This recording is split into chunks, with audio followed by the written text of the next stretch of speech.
Olá você, seja muito bem-vindo a mais um episódio do nosso podcast, A Voz da Escritura. Estamos no episódio número 8 e hoje chegamos ao grande final do livro do Gênesis. Para fechar com chave de ouro, vamos mergulhar na história do nosso último patriarca, José. Um nome que só de ouvir já nos traz imagens fortes: a túnica colorida, a cisterna, o palácio do faraó, o governador do Egito e até o sonho das vacas, 7 vacas gordas, 7 vacas magras. Muita gente conhece a história de José, mas para entendermos José, não podemos cair na armadilha de resumi-lo como o menino vendido que virou o governador. A sua história é muito mais profunda.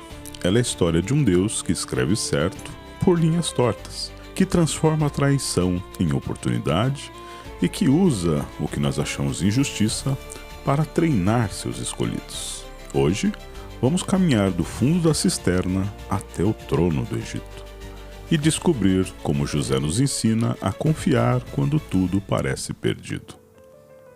Nossa jornada até aqui.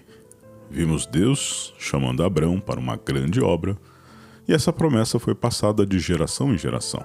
Isaac deu sequência a essa obra e o seu filho Jacó, o nosso famoso enganador da semana passada, nos mostrou que a fidelidade de Deus supera a nossa imperfeição. E agora chegamos ao bisneto de Abraão, o filho de Jacó, José. José, como nós vimos, teve um pai que o mimou, sendo filho da velhice e filho da amada Raquel. Certa vez sonhou que o sol e a lua e as 11 estrelas se inclinavam para ele. Só que José era imaturo, pois ao contar esse sonho aos seus irmãos, os deixaram com ódio, porque o sonho insinuava que algum dia os irmãos e o pai e até a mãe se inclinariam a ele em sinal de respeito.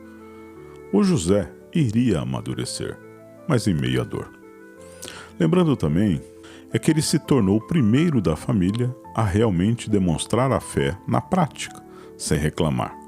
Apesar do que veremos ao longo da narração, não vemos uma palavra na Bíblia de reclamação de José. Ele sempre estará servindo a Deus com honestidade, um fruto visível da transformação que Jacó viveu lá no Vale do Jaboque e ensinou a José. Isso nos mostra que a história de José é a prova de que quando na vida tudo dá errado, Deus está trabalhando nos bastidores. Muito bem, então José era o preferido de Jacó. Com a morte de Raquel, ele se torna o centro das atenções. Como é natural, esse favoritismo moldou a relação entre pai e filho. Jacó não escondeu o carinho, e o sinal mais óbvio foi a famosa túnica, longa e colorida, que ele deu a José. Veja, já não bastava o cara ter sonhos de grandeza e o par ficar mimando, ainda vinha o grande finale.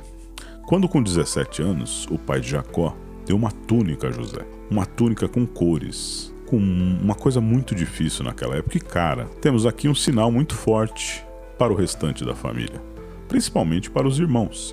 Aquela túnica não era apenas um presente, era um lembrete diário de que José era o escolhido. Não era apenas agora bullying e pegação no pé do José. Passou a ser ódio e intriga. E uma intriga de herança. Jacó sinalizou com o presente que José seria o herdeiro, sendo ele seu, abre aspas, primogênito com a Raquel. E veremos que isso não vai dar bom. O clima da família se torna insustentável. Os irmãos, tomados pela inveja e pelo ódio, não conseguem nem mais conversar com José em paz. Certo dia, Jacó envia José para visitar os seus irmãos que estão trabalhando no campo. De longe, eles o veem, e um deles diz: "Lá vem o sonhador." E ali, eles decidem matá-lo. Rúben, o mais velho, tenta evitar o pior, sugerindo apenas que o joguem em uma cisterna, com a intenção de resgatá-lo mais tarde. Eles o agarram, arrancam a túnica especial e o lançam no poço vazio. Então, quando eles estão comendo, vem uma caravana de ismaelita passando e surge uma ideia de vendê-lo como escravo. Desta forma, os seus irmãos o vendem como escravo e acreditam ali que se livraram do preferido do papai. Para piorar a trama, eles mancham a túnica de José com sangue de animal e a levam para o seu pai Jacó, que chora inconsolável, acreditando que seu filho amado havia sido devorado por feras. José era apenas um adolescente com 17 anos, quando a sua vida virou de cabeça para baixo. Do dia para a noite, passou do ser o filho amado, herdeiro da promessa, para um escravo acorrentado numa caravana de estrangeiros. Aos olhos humanos, era o fim da história de José. Mas, por trás da crueldade e da inveja, Deus estava escrevendo um plano muito maior. Um plano que salvaria não apenas José, mas toda a sua família. Nós, muitas vezes, só conseguimos ver o agora, o momento da dor, da traição, da injustiça, mas Deus enxerga o todo. Os irmãos pensaram que tinham acabado com o sonhador. Jacó, o pai, achou que tinha perdido o filho, mas Deus sabia que José estava apenas começando a viver o seu chamado. Quando os israelitas ouviram essa história pela boca de Moisés no deserto, recorda-se, já falamos que o livro de Gênesis é escrito a partir das narrativas de Moisés para o povo que acabara de sair da escravidão do Egito. Portanto, aquele povo sabia que também havia sido humilhado, tratado como escravo, vendido como se não tivessem valor. Talvez pensassem, será que Deus nos esqueceu no Egito? Será que Ele não se importa com o nosso sofrimento? A vida de José era uma resposta viva. Mesmo quando parece que Deus está distante, Ele está escrevendo uma história maior. É como lá no livro de Jó. Jó não sabia que havia uma reunião no céu, uma conversa invisível que explicasse a sua dor. Aos olhos de Jó, Deus parecia cruel, mas na verdade, Deus estava conduzindo a sua história para algo maior. Com José é parecido. Do lado de fora, parece que tudo é fruto do ódio dos irmãos, da maldade humana. Mas por trás das cortinas, o Criador já estava usando cada detalhe para levá-lo ao lugar certo, na hora certa. Muito bem, José chega ao Egito, uma terra estranha, uma cultura e um idioma totalmente diferente. De príncipe da casa de Jacó, ele se torna um escravo à venda no mercado do Egito. Mas uma frase se repete nesse capítulo de Gênesis e que muda tudo. O Senhor estava com José. Mesmo acorrentado, injustiçado e longe de casa, ele não estava sozinho. Onde os olhos humanos viam apenas derrota, Deus via oportunidade de treinamento. Assim José é vendido a Potifar, um capitão da guarda de Faraó, um homem bem posicionado na hierarquia egípcia. Na casa de Potifar, José começa pequeno, mas sua fidelidade faz com que ele se destaque. A mão de Deus estava trabalhando a seu favor. E em tudo que José se dedicava, prosperava. Potifar passa a confiar nele mais e mais, e o coloca como administrador de toda a sua casa. José passa a administrar a casa, as posses, os servos, tudo. Um escravo que na prática começa a viver como administrador. Mas a vida de José não é só sucesso. A esposa de Potifar tenta seduzi-lo. E José, um jovem, longe da família, poderia ter cedido. Ali, sem ninguém para vigiá-lo, ninguém vai saber. Já que a vida foi injusta comigo, por que não aproveitar? É isso que você pensou, mas ele responde com uma frase mais forte da Bíblia. Como, pois, cometeria eu tamanha maldade e pecaria contra Deus? José entende que o problema não era Potifar, não era a reputação, não era o risco de ser pego. O problema era o coração diante de Deus. Ele escolhe a integridade. Integridade é ser fiel, mesmo quando ninguém está vendo. É escolher honrar a Deus, mesmo quando parece que não há recompensa.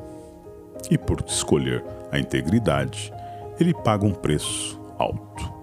É acusado falsamente pela mulher de Potifar, dizendo que ele, José, tentou seduzi-la.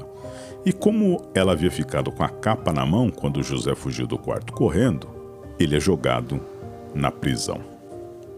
Mais uma vez, parece que a vida de José acabou.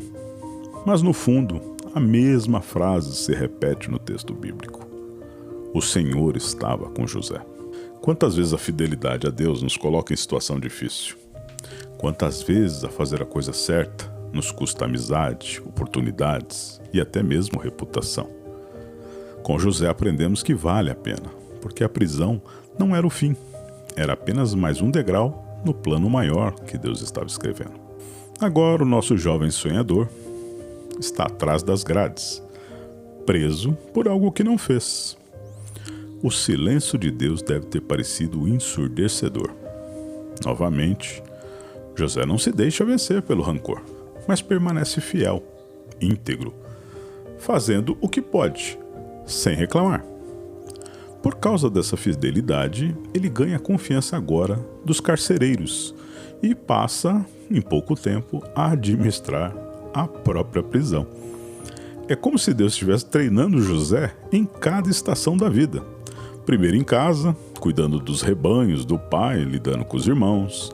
Depois em Potifar, aprendendo a administrar uma grande propriedade. E agora na prisão, ganhando experiência para cuidar de pessoas em condições difíceis.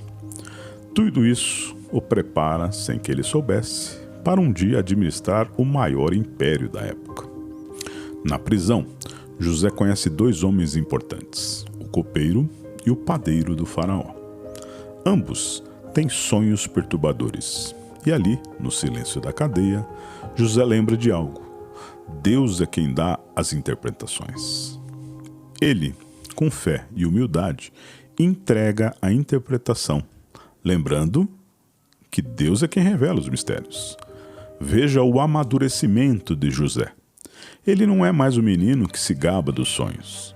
Ele dá a Deus a glória de um dom que ele representa. E assim interpreta os sonhos. Na sua interpretação, um morreria e o outro seria restaurado ao palácio. E José pede um simples favor ao copeiro, que seria o que voltaria ao cargo. Quando você estiver bem, lembre-se de mim. O copeiro é, portanto, restaurado, mas se esquece de José, que permanece mais 2 anos na prisão. Aqui, um dos maiores testes de fé. A espera. José aprende que o tempo do homem não é o tempo de Deus. Ele não sabia, mas enquanto ele esperava, Deus estava alinhando os detalhes. O tempo de José chegaria no momento perfeito. Esperar é duro. Esperar é muitas vezes se sentir esquecido. Mas a prisão de José nos ensina que o tempo do homem não é o tempo de Deus. E que enquanto nós pensamos que nada está acontecendo, Deus está alinhando os detalhes. Porque, quando o faraó sonhasse, ninguém mais além de José teria a resposta. E esse é o fio condutor da história. Deus nunca se atrasa, ele nunca erra o tempo. A prisão de José não foi um atraso, foi parte do processo. Depois de longos 2 anos de silêncio, agora sim, o próprio faraó tem não um, mas 2 sonhos, e que ninguém consegue interpretar. Nenhum mago, nenhum sábio, nenhum sacerdote dos deuses egípcios consegue entender o que significava aquilo. E o faraó está desestabilizado. O sonho o perturba. E é aí que o nosso amigo copeiro de repente se lembra de José. Ah, eu conheço um hebreu lá na prisão, ele interpreta sonhos. Em um único dia, José sai do fundo da prisão para ficar diante do trono mais poderoso da terra naquele momento. Ele é barbeado, trocam-se as roupas e em instantes está em frente ao faraó. Aqui, ele tem uma chance de se exibir, mas não o faz. Disse o faraó: eu tive um sonho, e ninguém há que o interprete, mas de ti ouvi dizer que quando ouves um sonho, o interpretas. A resposta de José é maravilhosa. Não está em mim. Deus dará ao faraó uma resposta favorável. O menino imaturo, que se gabava dos seus sonhos, agora é um homem humilde, que dá toda a glória a Deus. E assim o faraó conta os sonhos. Ele havia sonhado com 7 vacas gordas, pastando, e de repente 7 vacas magras surgiam e devoravam as vacas gordas. E mesmo assim as magras não engordavam. E ele acordou desesperado naquele sonho sem entender. virou para o lado e dormiu novamente. E eis que ele sonha que 7 espigas cheias estão no pé. E de repente elas são engolidas por outras 7 espigas secas e queimadas pelo vento e pelo sol. José, inspirado por Deus, dá a interpretação. 7 anos de fartura virão sobre a terra do Egito, seguidos de 7 anos de fome, tão severa que toda a fartura será esquecida. Mas José não para aí não. Diz ainda, os sonhos são confirmação um do outro. O que Deus revelou ao faraó está prestes a acontecer. E ele propõe uma solução prática. Escolha um homem sábio para administrar o Egito. Durante os anos da fartura, acumule a 5ª parte da colheita. Assim, quando a fome chegar, haverá pão. O faraó, impressionado, olha para os seus conselheiros e diz: acharíamos porventura alguém como este homem, em quem há o Espírito de Deus? E num instante, o prisioneiro esquecido é elevado a governador de todo o Egito. José recebe o anel do faraó, roupas de linho fino, uma corrente de ouro, uma carruagem oficial. E ainda deu-lhe como esposa Asenate, filha de Potífera, sacerdote do reino. Disse-lhe mais ainda faraó: tu estarás sobre a minha casa, e por tua boca se governará todo o meu povo. Somente no trono eu serei maior que tu. Aquele jovem vendido por seus irmãos, humilhado e preso, agora é exaltado ao 2º lugar do maior império daquela época. E, obviamente, os anos de fartura passaram, e como José havia predito, chegaram os anos da fome. A seca não atingiu apenas o Egito, mas toda a região. E lá em Canaã, Jacó e seus filhos sentem a dor da escassez, sentem a fome. E aqui está a ironia da providência divina. Os irmãos, que venderam José como escravo há 13 anos atrás, precisavam agora descer ao Egito para pedir pão. E eles se curvaram diante do governador, sem reconhecer que aquele homem era José. E ao vê-los, o coração de José se agita. Os anos de memória vêm à tona, o poço, a caravana, as correntes, o choro do adolescente. Mas José não se revela de imediato. José decide testar os irmãos, querendo ver se eles haviam mudado. Acusando-os de serem espiões, e exige que tragam o irmão mais novo, Benjamim, como prova de que falavam a verdade. Assim, eles retornam às tendas em Canaã e falam com Jacó, dizendo que tem que retornar com Benjamim e apresentá-lo ao governador do Egito. Mas esse Jacó não quer mandar Benjamim, o filho da sua velhice, o único da sua amada Raquel, que ainda estava com ele. A fome aperta e não há escolha. Benjamim, então, segue com os irmãos de volta ao Egito.